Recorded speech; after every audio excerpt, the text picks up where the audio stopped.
कार्यकर्ते पैसे वाटत असल्याचा आरोप करण्यात आला। दोन गट आमने सामने येताच पोलिसांकडून कार्यकर्त्यांना पांगवण्याचा प्रयत्न करण्यात आला।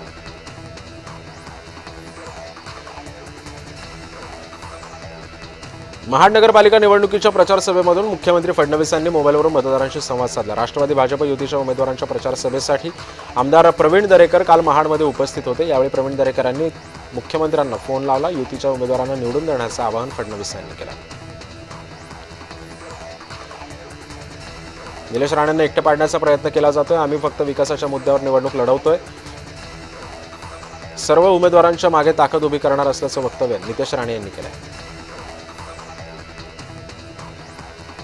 निवडणुकीच्या पार्श्वभूमीवर परंड्यामध्ये राजकारण तापलं असून ठाकरे गटाने शिवसेनेवर घराणेशाहीचा आरोप केला। दुसऱ्यावर घराणेशाहीचे बोलायचं आणि आपल्याच घरातील चौघांना उमेदवारी द्यायची असं म्हणत रणजित पाटील यांनी शिवसेनेचे उमेदवार जाकीर सौदागर यांच्यावर टीका केली आहे।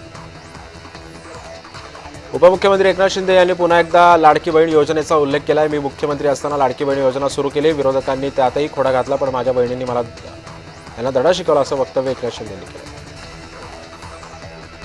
केंद्रीय मंत्री जितेंद्र सिंग यांच्या IIT बॉम्बे या संदर्भातील वक्तव्यानंतर ठाकरे गटानं चर्चगेट पोलीस स्थानकामध्ये विरोध आंदोलन केलं। बॉम्बे बर्गर या नावावर आक्षेप घेत त्वरित नाव बदलण्याची मागणी केली।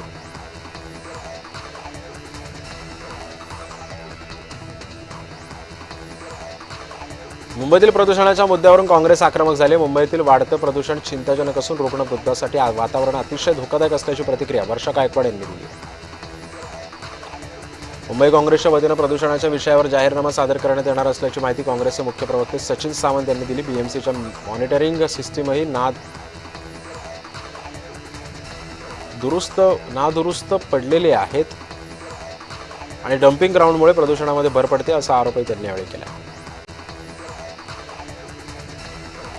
निलेश राणेंवर जो गुन्हा दाखल केलाय तोच एकाच नाण्याची दुसरी बाजू आहे। विनय केनवडेकरांनी नारायण राणे आणि निलेश राणेंच्या यावेळी सुद्धा पैसे वाटले होते असा आरोप माजी आमदार वैभव नाईकांनी केला। शिवसेनेमध्ये असताना नारायण राणेंचे काय हाल झाले होते ते सगळ्यांना माहिती आहे। त्यामुळे आता शिवसेनेने नारायण राणेंची काळजी करू नका असा सल्ला प्रवीण दरेकरांनी केला।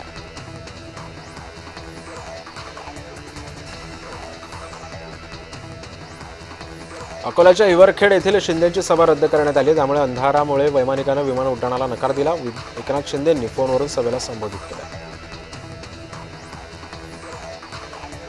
मेढा नगरपंचायतीमध्ये निवडणूक ही धनशक्ती विरुद्ध जनशक्ती अशी आहे। मेढ्याच्या नगराध्यक्ष हा शिवसेनेचा निवडून येईल असा विश्वास सुद्धा शंभूराज देसाई यांनी व्यक्त केला।